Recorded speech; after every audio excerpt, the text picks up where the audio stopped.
Badass of the Week is an iHeartRadio podcast produced by High Five Content.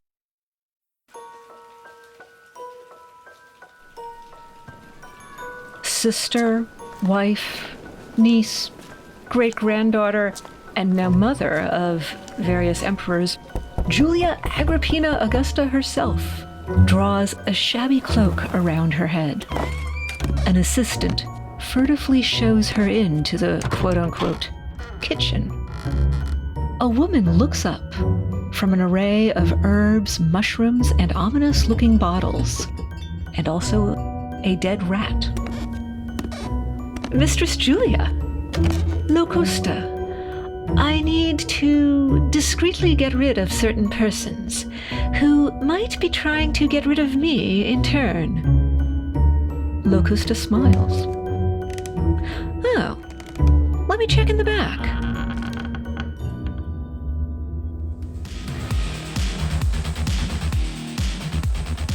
Hello and welcome back to Badass of the Week. My name is Ben Thompson and I am here as always with my co-host, Dr. Pat Larish. Pat, how are you doing? The school year has started and we are you're a couple weeks into the semester now. How's things going with school? Yeah, things are going along. Students are great. Hi, students. Yeah, so we're as of this recording, about a month in, and I'm excited about some of the readings we're going to be doing in my Latin 2 class. Our textbook, we use the textbook Subarani, which is a fairly recently published one. Our textbook, Volume 1, takes place in the year 64, which fans of Roman history might know as the year of the Great Fire of Rome. So that's what my Latin 1 students will be reading. And the Volume 2, which my Latin 2 students are going to be reading, takes place in the year 68, which is in the reign of Nero. And there's a lot that could happen in the reign of Nero, right? There's a lot that does happen, I think. Yeah, there is. And the year 68 leads into a very specific year, which is the year of 4 emperors. Which we've talked about when we talked about Vespasian earlier. Yeah. But before we get to the year of 4 emperors, there's a lot of, intrigue and politicking that happens in Rome. And this is kind of like the golden age for when you think about Roman Empire, especially early empire, you're getting into all of this, Caligula and Nero and all of those very fascinating, very exciting characters from history. I always kind of think of Game of Thrones when I think about early Rome. Everybody's kind of outmaneuvering each other and backstabbing each other. And it probably wasn't that fun to live there, but it was pretty fun to read about it. Yeah. And certainly it was probably high stress if you were in the center circles of power. If you were not that important, maybe you could just live your life. Who knew? Yeah. It's possible. Yeah. It's possible that it was pretty hard to live your life in 69 AD. Also possible, if I had to guess. Yeah. So so you're going to be talking about Nero this year? So that's kind of the... Yeah. I guess this week we're going to talk about... Nero's mom, Julia Agrippina. And not just her, but also Locusta. Yeah, Locusta the Poisoner. And she's in your textbook, right? She is a weird character that shows up in our textbook. And actually, the way she's presented, the first time we meet her, the story is illustrated, and there's a picture of a woman sitting at a table, and she's got like a little recipe book open, and she's got some little like bowls and bottles and stuff, and she's looking very intently, and it looks like she's doing science. It looks like she's doing a lab experiment. Women in STEM. Yeah. Well, see, that's the thing. That's I love the way they present her, because she's interesting and cool and also deadly. So yeah. Diabolical. Yeah, probably. Yeah.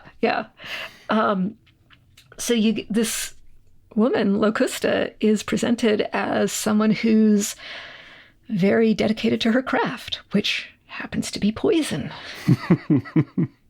It's very lucrative for her, as we're going to get into. And so she's interested. We're going to talk about really two diabolical and infamous women from Rome in 68 AD.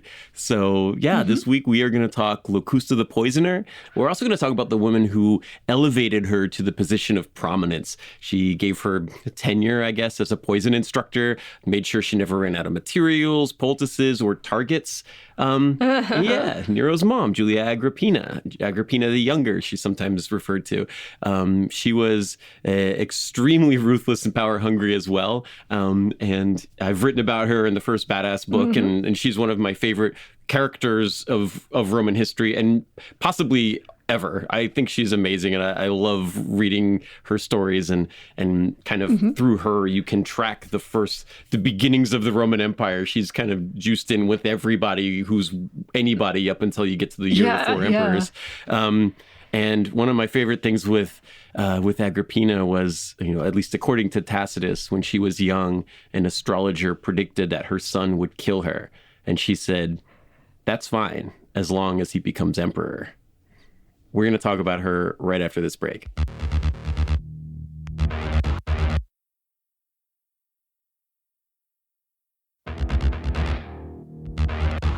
So we're here talking about Julia Agrippina, known as Nero's mom. And I mentioned that because, well, that may very well be her ambition in life, to be Nero's mom.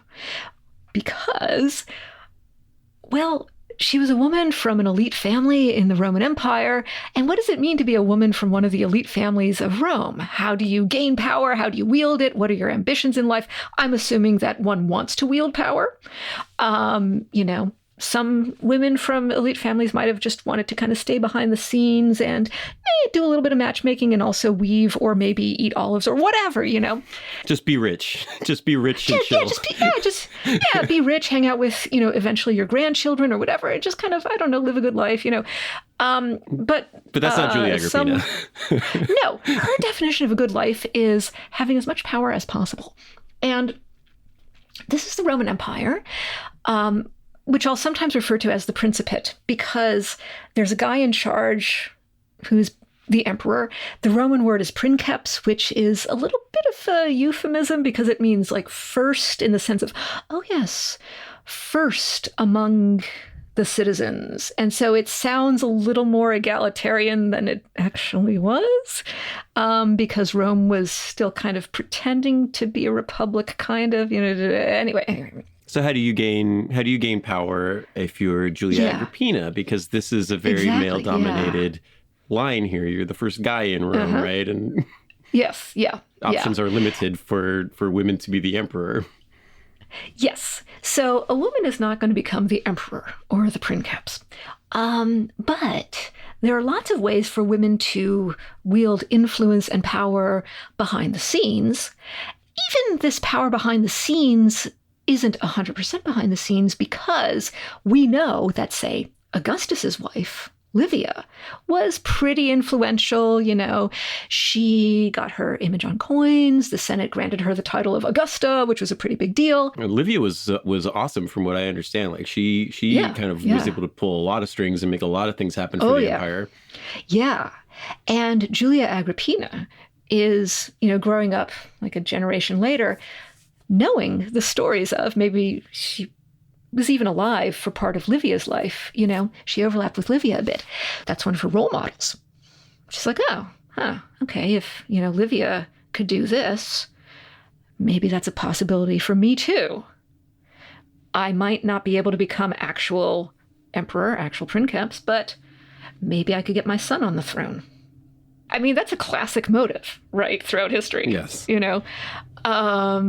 Women can wield a lot of power. I'm coming back to Cersei Lannister again. I keep making the Game of Thrones references here, but that's how I feel. I think even in Game of Thrones, Cersei had some kind of prophecy about like her kid being emperor or something. Yeah.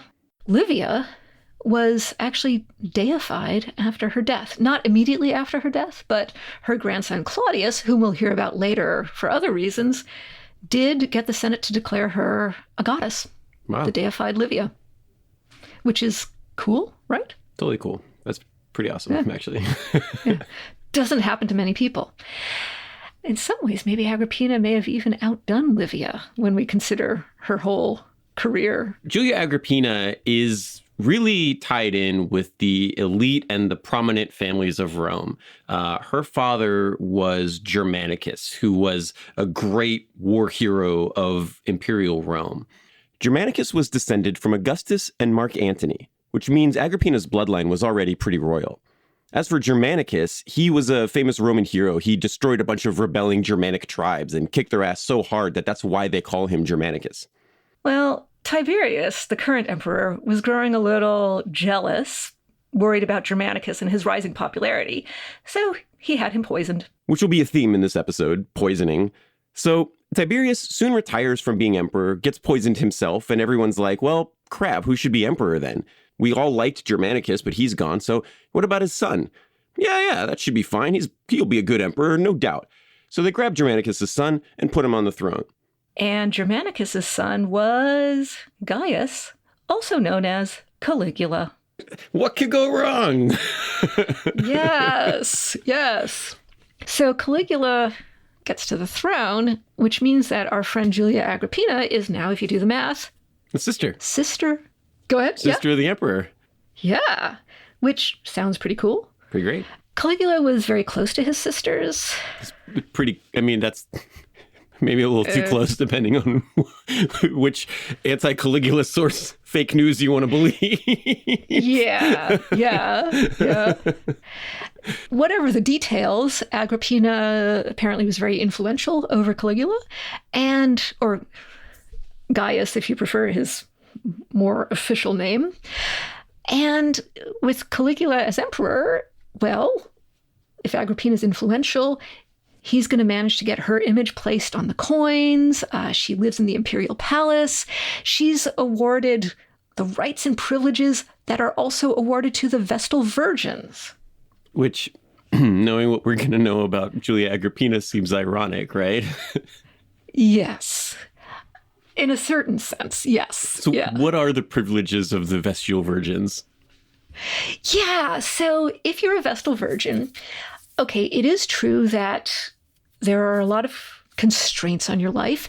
You have to be from a patrician family, and yes, you have to devote 3 decades of your life to this particular religious practice. You're the guardians of this sacred flame in this temple, and if the flame goes out, Rome's going to collapse, so no pressure. You start becoming a Vestal virgin, or I should say, if you are chosen by the Pontifex Maximus, the chief priest of the Roman state religion, to become a Vestal virgin, this happens under the age of 10. So you're maybe not old enough to really understand what you're getting yourself into, you know? So for 3 decades of your life, you have to live this particular life, not supposed to have sex. And this is on pain of death. Okay. And on top of that, you also had to do your hair in this really elaborate hairstyle with like twists and braids and pins and da-da-da-da. What else are you going to do with all your pent-up energy except just braid your hair all day? Yeah, Although I have a feeling that Julia Agrippina was probably spared some of the negative sides of this. So Julia Agrippina was not herself a Vestal virgin. But what are the privileges? Oh, she was treated as a Vestal virgin, but she didn't have to do any of the actual work. Oh my God.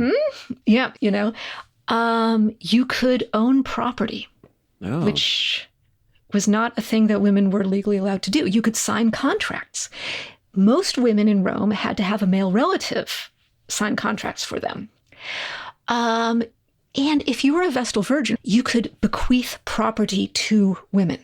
You could also grant pardons to condemned criminals. Well, that's going to come up later, I think. Also had the best seats at events, including events that most of the time upper-class women weren't usually allowed at. So you could get ringside seats to gladiator fights, basically. Oh, man. So she got all the good stuff. So this is a great deal for her. And she doesn't have to do her hair like that. Yeah, so she gets all these great perks, and her brother's the Emperor Caligula, but that probably is going well for a while. But, Caligula is also declaring war on the ocean, and, I don't know. there's movies about how freaky he got, or allegedly freaky, and anyway, this is the freaky era, and whatever's going on with Caligula. Okay, things are getting a little unexpected with Caligula. A little bit of a loose cannon. Yeah. I mean, on the other hand, I'm sure many people over the centuries have wanted to declare war on the ocean. I mean, I'm sure there are sailors and ship captains and fishermen and, who just was like, "Arr." Yeah, he had his trebuchets and archers shoot into the water, and then he had his soldiers go pick up seashells as tribute. I don't know, man. Okay. Allegedly. No, it's a great story. It's a great story, yeah. Where's Agrippina at during all of this stuff? Yeah. Julia Agrippina. So Agrippina is scoping out the situation, and she's thinking, So she's got a lover, this guy named Lepidus. How not vestal virgin of her. No, yeah. So Agrippina and Lepidus plot to kill Caligula and put Lepidus on the throne. But, wrinkle, Caligula finds out what's going on and has Agrippina exiled. And he also confiscates all of her possessions, sells them on eBay or, whatever the Roman equivalent was, and ships Agrippina herself off to an island in the middle of nowhere. And that's how her life was at that moment. Who knows? Maybe she was practicing her skills at swimming. Which is going to come up later. Which is going to come up later. Do you think trifling things like exile and maybe not so subtle death threats are going to take her out? That's all the time we have for today, guys. That's the story of Julia Agrippina. Thanks so much for listening to the podcast. Yeah. She was a vestal virgin, and then Caligula exiled her, and that's the end of the story, clearly. Yeah. So Agrippina wasn't the only one who wanted Caligula out of the way. Lots of people in Rome got sick of him. Yes, and he is eventually taken out by the Praetorian Guard. And this is going to be a theme throughout the course of Imperial Rome. But he's the first one that's taken out by the Praetorian Guard. The Praetorian Guard are the bodyguards of the emperor. They're hand chosen from the greatest soldiers of the legion. They get to wear gold armor. They follow the emperor around everywhere he goes. And they're responsible, I think, for killing like 12 to 14 emperors over the course of their... Whoa. Wait. I thought they were supposed to be the bodyguards. No, but they're really bad. They're worst bodyguards ever, right? Anyway, they kill Caligula, and they were probably paid to do it by somebody, or maybe they just really hated him, but the Praetorian Guard whacks Caligula, and then this is when they find Claudius, like hiding behind a curtain or something, and they're like, cool, you're emperor now. And he's like, okay, great, sounds good. Yeah. That's the story, at least. That's the story. Oh, yeah. And it was Caligula's uncle, right? Yes. Yeah. So Claudius is emperor, and one of the things he does is he recalls Agrippina back to Rome, because remember, she's been in exile, doing whatever it is you do in exile. And Agrippina knows how to make the most of a situation. She plays the, oh, poor me. Oh. Just poor vestal virgin, my crazy brother. Yeah. And she garners some sympathy with that among the Roman people. She marries a wealthy senator. That doesn't work out well for him. It does work out well for her because she poisons him to death and inherits his estate. Because she can inherit property, because she's got all the rights and privileges of a vestal virgin, which is great for her. And hey, speaking of poison, here's where we meet... Funny, we should mention that, yeah. Yes. Here's where we meet the second character of our little story today. Yeah. So, yes, we are talking about the Roman Empire. We're talking about the early empire, kind of the glory days that everybody thinks about when they're thinking of the Roman Empire. Gold and emperors and, all of these, Caligula drunkenly ordering political assassinations while laying on top of piles of naked women. It's all very, Scorsese, I guess.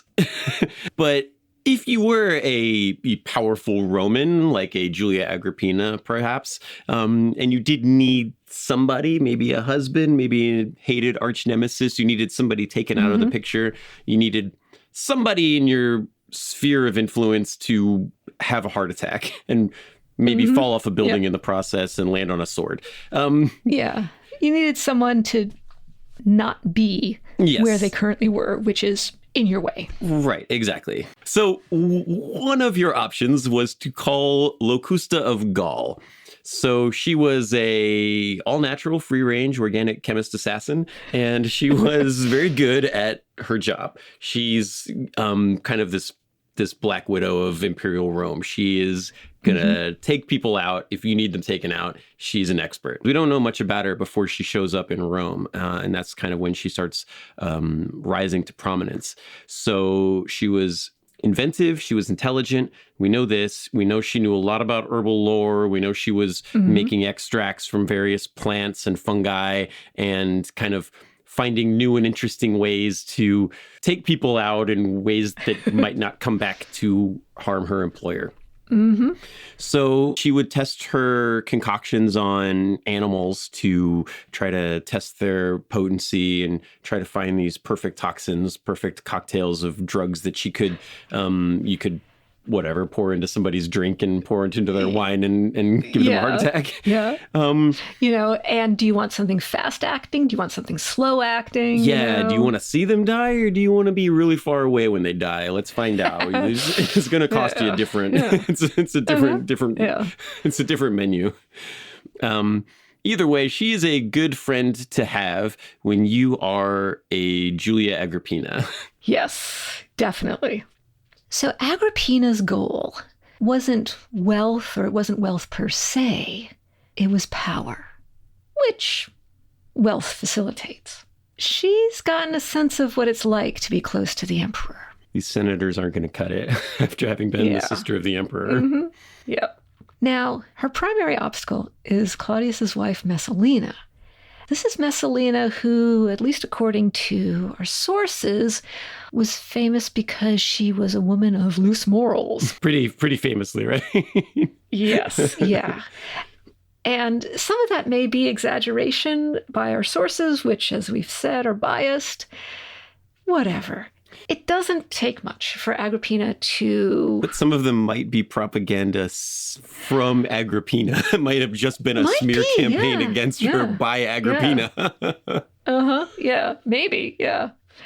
So Agrippina manages to smear her reputation in the public eye, undermine her just in general, to the point where actually the Praetorian Guard forces her to kill herself, which is a Roman way of getting yourself out of a really awful situation with some measure of dignity left. The Emperor Claudius is now single. And if you're Julia Agrippina, what do you do now? I don't know. Isn't she related to Claudius, presumably? Yes. So, okay. But that's not going to stop her. So, step one, you have already been getting romantically involved on the DL with this guy named Pallas. Now, who's Pallas? Oh, he happens to be a confidant of the Emperor Claudius. He's a friend of Claudius. Step two, you get Pallas to chime in when Claudius is wondering what to do with his personal life. Like, oh my goodness, my wife died. Oh no. Like, should I just go into goblin mode and kind of, I don't know, watch Netflix and eat Doritos all day? And they hadn't invented Netflix or Doritos, so it was even worse. Neither of those things were options for him. Oh no. He's just stuck in his palace of gold. Yes. No Netflix. Yeah. So Pallas, the guy, Agrippina's boyfriend, not Pallas, the architectural structure. Pallas says, hey, Claudius, bruh, dude, man, time to move on. Why don't you, put yourself out there? And hey, Claudius, Claw, I just happen to know someone. And who is that someone? And it's Agrippina. He set up his girlfriend with the emperor. Or I guess she set him up. She made him set her up with the emperor. That's what it looks like. That's what it looks like, yeah. So, yeah, this is where things get awkward. Agrippina and Claudius are actually niece and uncle. Fantastic. And, so, yeah, okay. And is Agrippina herself squeaked out by this? Well, I don't know. she goes through with this plan. Agrippina is now married to the emperor. Bingo. She's the sister, now she's the wife. That's better, right? Yeah. Now, if you're a woman, can you become emperor? No. No. But your son can become emperor if you play your cards right. So let's assume that that's her plan.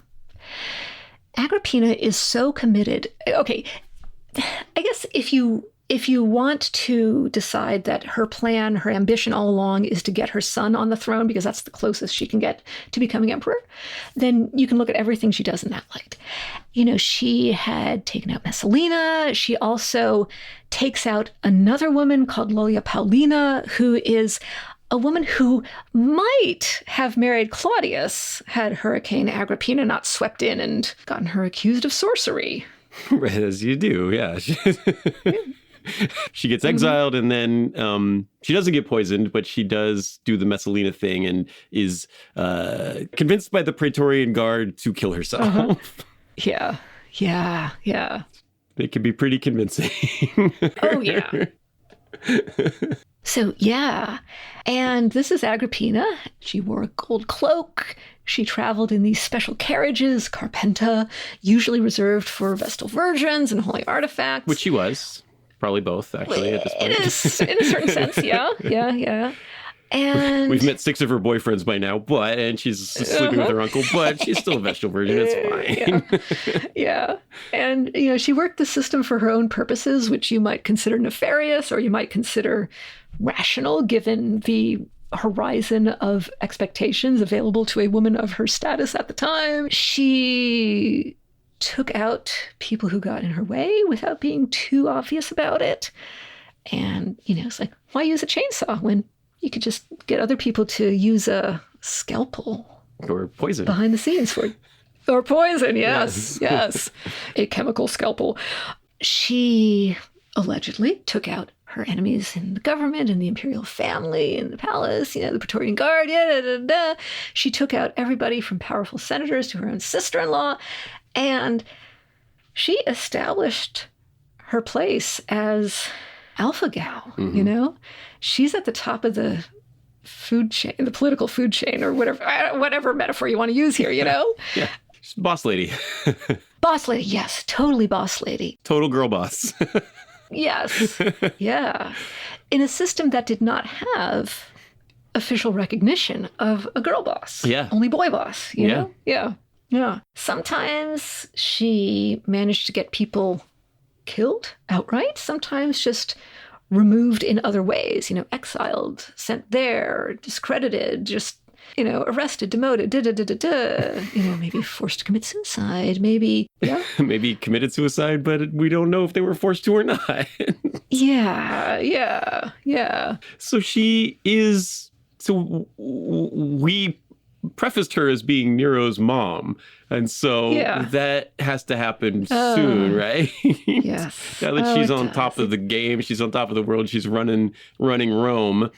She wants to keep that rolling. But she's got a little problem because Claudius and Messalina had a kid. Uh-oh. And in theory, he's going to be the dude that inherits the throne, right? Yeah.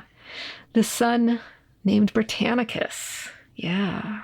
And Britannicus, he was pretty popular. Yeah, people liked him. And Agrippina does have a kid with Claudius, and that is Nero. And, you know, make whatever inbreeding jokes you want to make here. But and Nero is the second son of the emperor, and Britannicus is the first. So she's got a problem. Yes. But luckily, she knows a guy. Yes. Or maybe she knows a gal. She knows a gal. Yeah. So in the year 54 CE, Locusta she's in jail. She's on her 3rd prison stint for presumably killing people. And you remember that thing about the Vestal virgins where they could exonerate a condemned criminal? Well, Julia Agrippina makes a little visit to Rome County Penitentiary and says, all right, Locusta, you're with me. We're getting out of here. and pulls her out of jail and tasks her with a very high-profile hit. Ooh. She wants, allegedly, we don't have proof of this, but we're going to tell the story. We're going to tell the story the way that it has been told for generations. And Yes. The story goes that Locusta was pulled out to kill the Emperor Claudius, which is just awesome. Locusta doesn't bat an eye. And she set something up, presumably, allegedly. And on October 13th, 54 AD, so as of the time of this recording, it's almost exactly 1,969 years ago, Locusta puts her plan into motion. So Claudius's bodyguard, so the night before the hit, Claudius's most loyal bodyguard was poisoned just enough that he wasn't feeling good. He was thrown up. He had to call out sick from work that day. Then Locusta bribes Claudius's food taster to take the night off. Here's some money. Go buy yourself something nice, get a drink, watch a movie. So that guy goes away. And now there's not much in the way of her and Claudius. So she makes this amazing, or somebody she makes this amazing stew that has actually happened to be spiced up with some super poisonous death cap mushrooms that might have fallen in there off of one of the other shelves in the kitchen. Oh, whoops. Yeah, Claudius eats it. He falls off of his throne. He starts clutching his neck. A doctor comes running up to try to see what he can do to save the emperor, which medicine in 54 AD is that the doctor literally sticks a feather down your throat to make you barf and throw up whatever it is that's making you sick. And there's a certain logic behind that? Sure, but the problem here is and it was standard practice. Yes, maybe it would work, but it's not going to work today because Locusta has already soaked that feather in strychnine. And Oof. And he dies. And that's the end of the Emperor Claudius. He falls off his throne and dies of death cap mushrooms, possibly, allegedly, because of Locusta the Poisoner and Julia Agrippina. Yeah. Yeah. And if it wasn't exactly the mushrooms, maybe it was whatever was on that feather. Yeah. Yeah. And when Nero took the throne, Nero has some good one-liners. Supposedly he said that, or he makes the quip that mushrooms must be the food of the gods, since Claudius became a god by eating them. Oh. And so now we are into the reign of Nero. And if you remember earlier, Nero is not the firstborn son of the Emperor Claudius. He's second. When Claudius was married to Messalina, they had a son named Britannicus, who was very popular in Rome in 55 AD. Britannicus is 14. Nero's, I think, 12 or 11. And but Agrippina had we had talked a little bit about Claudius. They're trying to kind of rehab his image in the last few decades of maybe he was actually just a mild-mannered guy, a level-headed emperor, the kind of guy the empire needed at the time. But the reputation for him has generally been that he's this kind of confused old guy who just kind of gets dragged through life by all of the people that surround him. And through whatever ways, we know Agrippina is extremely convincing. And she was able to convince Claudius to name her son Nero emperor over Britannicus as his successor, which the people didn't love that, but he did it. And then, go figure, he died a couple months later before he could change his mind. Whoops. Yeah. Golly. So now Nero's in charge, but people are still kind of well, we like Britannicus, so... All right. Yeah. That guy. He's still around. Yeah. And you can't leave loose ends hanging, so we gotta call Locusta again. Uh-oh. What happens this time? Well, Locusta's real only question is do you want it to be extended pain or just sudden death? And so it's kind of that's where we're at with this. Yeah, she's a professional. That's her little menu. You go to the deli, you order a sandwich, you take off provolone, you take off this, you take off that. And she's like, okay, yeah. It's a high-end service we're offering here, and you've got a lot of options. Yeah. So Anyway, Nero and Britannicus, they're having this big party at the Imperial Palace, kind of celebrate Nero and his first year of his reign. And everyone's having this great time. And then Britannicus takes a sip of his wine goblet and he kind of falls to the ground, shaking and convulsing and foaming at the mouth. And I love the way Tacitus tells this story because Nero's emperor, right? And so we've got this banquet and the guests at the banquet, they're there, they're eating their, stuffed pheasant or their dormice or whatever it is they're eating. And Britannicus has these fits, these seizures. And it looks like, oof, oh dear, he's stopped moving. Oh dear. The way Tacitus tells it, everyone makes their expression just blank because they don't know how to react. Or they don't know what's the safe way to react. Oh, because they don't know what Nero's going to do. They don't know how to, they haven't figured him out yet. He's just become emperor. Yeah. They don't have a good sense of what's the deal. Like, should we, are we happy about this? Are we sad about this? I don't know. Or let's just don't react. Nobody say anything. Yeah. Let's see what he does.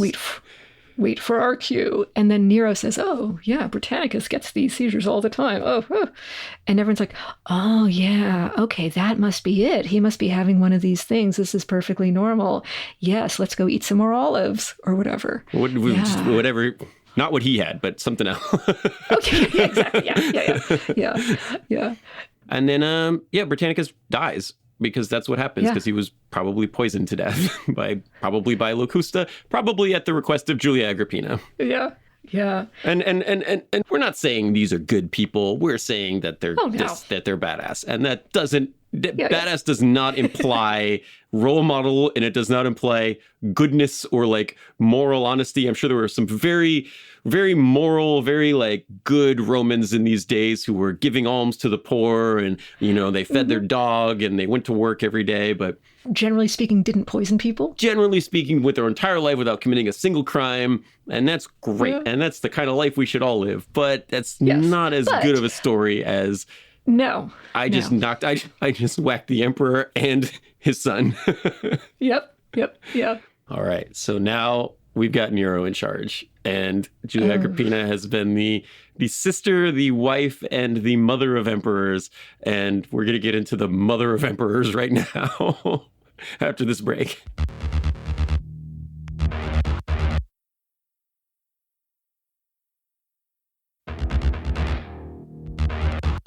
Okay. Welcome back. It seems like a pretty tense environment to live in, if you ask me. Yes, I agree. Yeah? So Nero is the uncontested emperor. And this is great for the uncontested emperor's mom, i.e. Agrippina. So he's I think he's young when this happens. And so she can rule for him as regent because she's an adult and he's not. And so she can kind of run the show for a while. It's even more power than when she was the wife or the sister. Mm-hmm. This is peak power for her. Yeah, this is peak Agrippina. Yeah. She is very sophisticated about this. She manages to put in place other people who can kind of keep a check on Nero. So there's this guy Burrus who can kind of keep an eye on Nero. There's Seneca, the philosopher, the Stoic philosopher. The Seneca? The Seneca, yeah. He's Nero's tutor. But he's an agent of Agrippina. He is. And here's the thing about Agrippina. She wants her son to become emperor, but she also sees this particular son with very clear eyes. She knows that Nero is... he's Nero. And a little bit of a wild child. Yeah. A little rambunctious. Yeah. Yes. That's one way of putting it. And so she knows that if Nero gets too rambunctious, things might go badly for him, and then he won't be emperor anymore because maybe he'll be dead. And so for part of Nero's reign, his rambunctiousness is moderated by Seneca and Burrus, and this is Agrippina's doing. So this is Agrippina as the emperor's mother, as regent, and she even gets to sit in on Senate meetings. Somehow she's talked Nero into letting her do that. She's not visible. She's behind a curtain because the whole idea of having a woman in a Senate meeting is just... craziness. Yeah. And here's something that I think we should mention is that we keep talking about how much Agrippina wants to gain power and gain prestige and influence, and how she's sitting in on Senate meetings and running the show in Rome. But like, one thing we should talk about is that this is like the golden age of Rome, and she is, by all intents and purposes, has been the empress of it for decade now, right? Like she's kind of, Rome is doing really well. They are the superpower in the West right now. They are expanding, they are consolidating, they're building. There's a lot of really exciting things happening in the Roman Empire right now. It is up and coming. And she is responsible for making a lot of these decisions, or at least influential in these decisions being made. She's not just like, I want a bigger palace. She had a big palace. She didn't need to be sitting in on Senate meetings for that. So no, she's sitting on Senate meetings because that's where things get done. Right. And I think it's something that doesn't get talked about that much with her, is that she has done a very good job of clearly Claudius would do anything she asked her to do. With Nero, she doesn't even ask. She just does it. And with Caligula, it was maybe a little harder, but she could have if she really tried, right? She found her ways, yeah. Right. And so, I think that a lot of the amazing works and conquests and all of the expansion of the Roman Empire in the first century is kind of one of the glory. It's we still have to learn it in elementary school today, right? And I think that, maybe she should get a little bit of credit for some of the things that happened in the empire around this time. Yeah. It becomes very powerful, and it's a big jump from Augustus to where we're at now. Yeah. Now, Agrippina is not actually the emperor/empress. It's actually Nero. And he's growing up. He's becoming an adult. And maybe he wants to be emperor for once and not have to do what his mama said. Yeah. So she actually does try to have him assassinated, but this is Nero, and allegedly. She allegedly tries to have him allegedly. Now that sounds more like her, though, honestly. Now, Nero's mama didn't raise no fool, so Nero figured out that okay, maybe something's going on. Maybe it's my mom trying to kill me. Whoa, that's counterintuitive, but also makes sense in the circumstances. And he was also pretty paranoid, so it's possible that he made this entire thing up. But or said it because he just really didn't want his mom telling him what to do. I don't have to listen to you anymore, Mom. And just tell everybody that she tried to assassinate me. Yeah. And if any of my students are listening, don't try this tactic. Not cool. Not cool. No, cool. Dr. Larish's students. We don't want your blood on our hands. Yes. And if you were Nero and you thought that maybe your mom was trying to take you out, you know the saying, just because you're paranoid doesn't mean they're not out to get you. Okay, in Nero's head, at any rate, Agrippina is perceived as a threat. What do you think Nero's going to do? I think you gotta take her out first, right? So this is player versus player. Student versus master. Well, actually, yeah, it might be. Yeah. So what does he do? He goes to Locusta the Poisoner because she's in Julia Agrippina's pocket, right?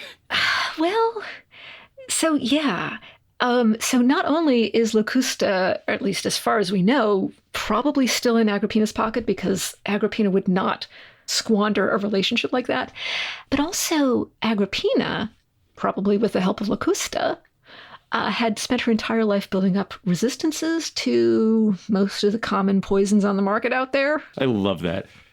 Yeah. So Nero tries to poison her to death, probably with more than one agent, but she's kind of, I don't know, Wesley and the Princess Bride, but I love to think that perhaps Locusta had created a little vitamin regimen for all right, take 2 of these every morning. I'll adjust the recipe as necessary, but give it 6 months and you'll be pretty resistant. You're not going to feel great for the first 6 months, but after that, you're going to be able to take lethal doses of every poison I've used to kill your enemies. And Agrippina is no fool. She's probably done her homework, or Locusta's done her homework, and yeah. Yeah, so she eats a bunch of poison and not only doesn't die, but doesn't even get sick. She's fine. Yeah.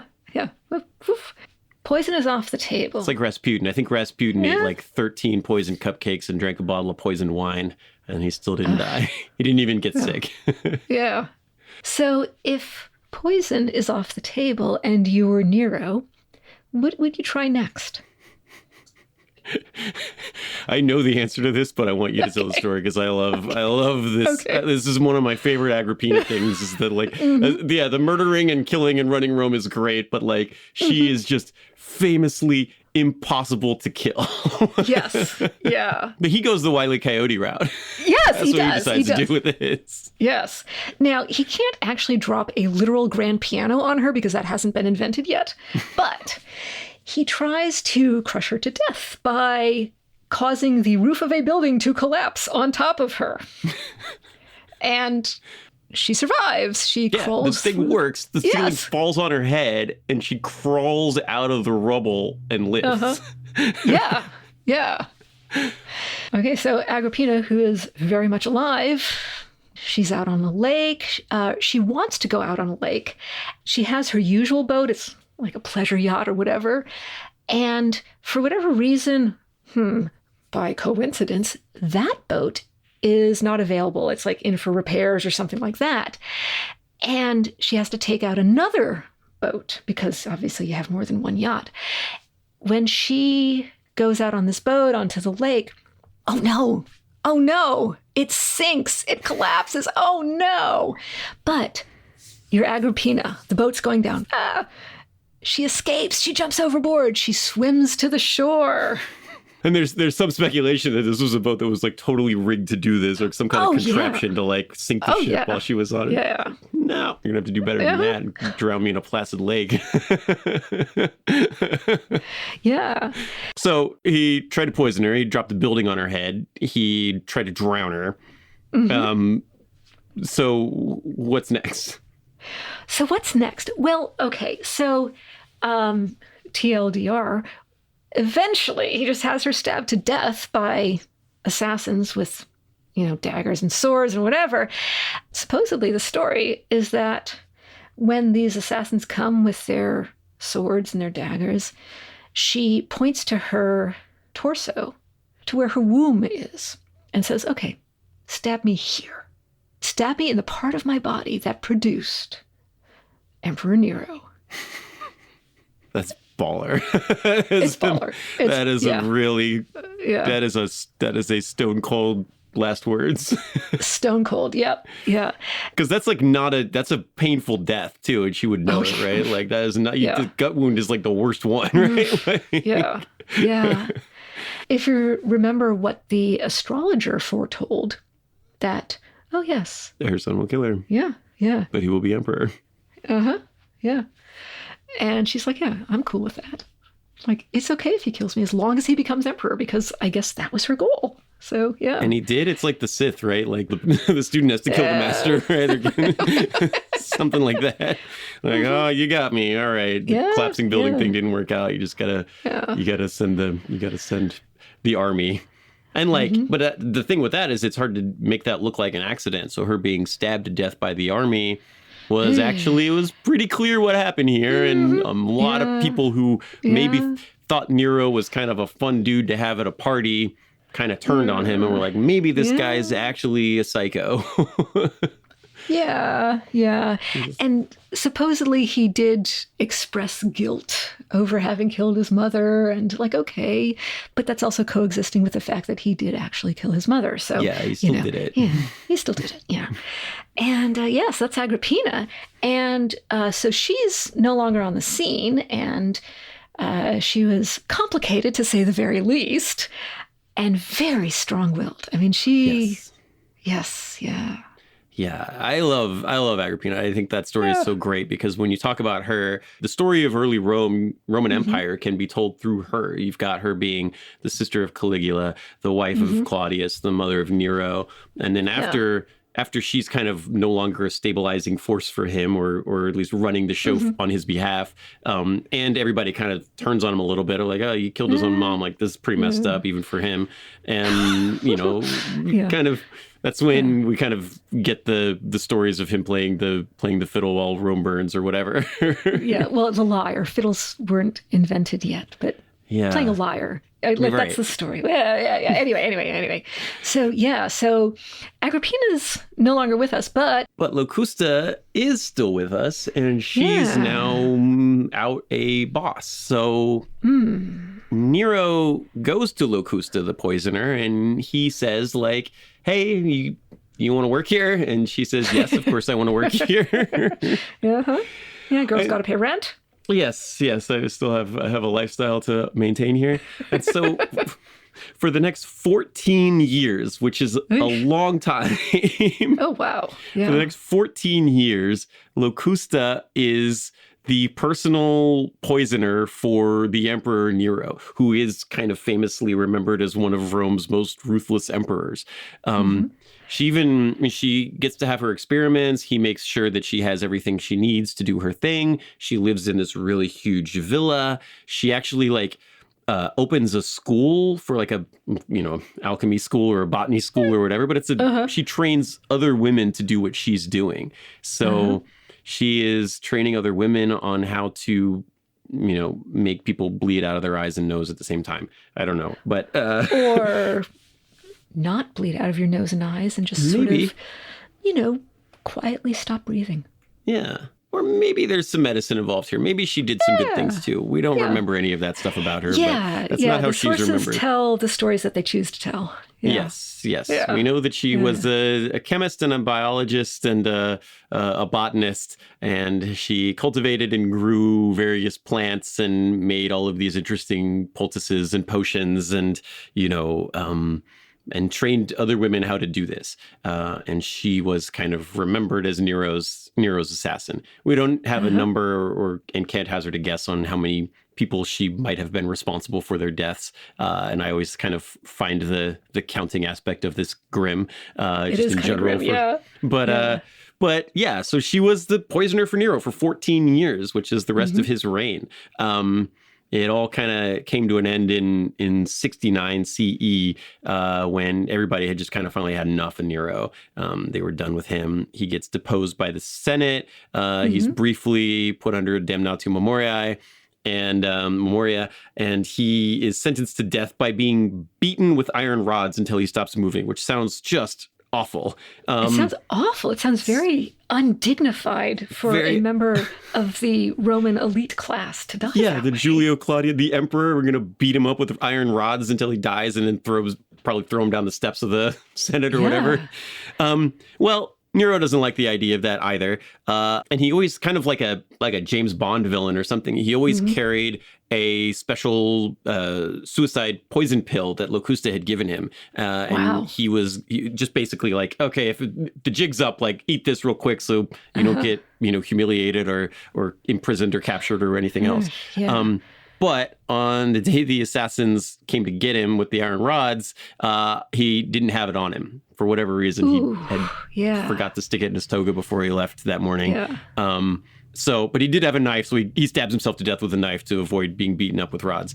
Anyway, Nero dies, and Locusta now is kind of unemployed. And when Nero dies, we get into that year of 4 emperors that ends up with Vespasian. But the first of those 4 emperors in order to get there, we got to get through 3 other guys. And the first one is Emperor Galba, who was a soldier who had kind of taken over after Nero died, or killed himself, or was incited to kill himself.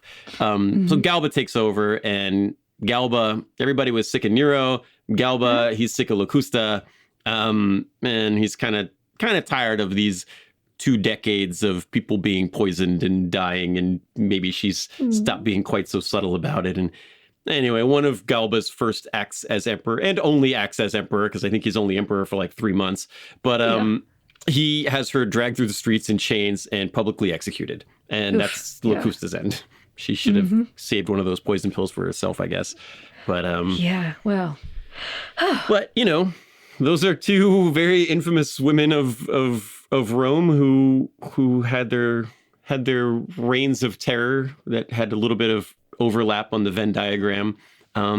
They both kind of died horribly, but they also both were able to kind of find a degree of power and autonomy in a society that really wasn't really structured to allow them to have that, which is pretty cool, right? Like, I think that they're both really, really interesting women. I mean, they're both pretty diabolical and evil, but but diabolical and evil in context. Like you kind of wonder, you kind of understand why we don't endorse their choices, but we might understand what led them to make these choices. Yeah, and and pursue them. Right. Like, yeah. And like we talked about, like the stories, this isn't like nice guy of the week. This is badass of the week. And these women, they crushed everybody in their path. They destroyed anything standing against them. They took out emperors, they took out senators, they took out they took out generals, they took out any powerful person. Right. Probably. Yes, for sure. Yeah. They took out anything that was in their way in the most violent manner possible. Like her own kid, she was like, whatever, this guy's a problem, he's got to go, right? That's pretty badass. And then, they both kind of had these pretty serious ends, which is also kind of badass as well, right? Meriting being dragged through the streets of Rome in chains and publicly executed is, you had to have been pretty scary. Right? It's a certain type of notoriety. Yes, infamy, but still badass. All right, well, okay, Pat, that's a good primer for your students for Latin 2, it sounds like. Okay. So I should say, don't poison people. Get a food taster, make your own food. Locally source all of your stuff, grow it all in your backyard. That way you'll know it's not poisoned by anybody outside of your house. Okay, that narrows it down. Yeah. So if you are enjoying the podcast, please do subscribe. Please share it with your friends, like it, and leave a comment. It really, really helps us out. Thank you guys so much. We'll see you next time. And stay badass. Badass of the Week is an iHeartRadio podcast produced by High Five Content. Executive producers are Andrew Jacobs, me, Pat Larish, and my co-host, Ben Thompson. Writing is by me and Ben. Story editing is by Ian Jacobs, Brandon Phibbs. Mixing and music and sound design is by Jude Brewer. Special thanks to Noel Brown at iHeart. Badass of the Week is based on the website badassoftheweek.com, where you can read all sorts of stories about other badasses. If you want to reach out with questions, ideas, you can email us at badasspodcast@badassoftheweek.com. If you like the podcast, subscribe, follow, listen, and tell your friends and your enemies if you want, as we'll be back next week with another one. For more podcasts from iHeartRadio, visit the iHeartRadio app, Apple Podcasts, or wherever you get your podcasts.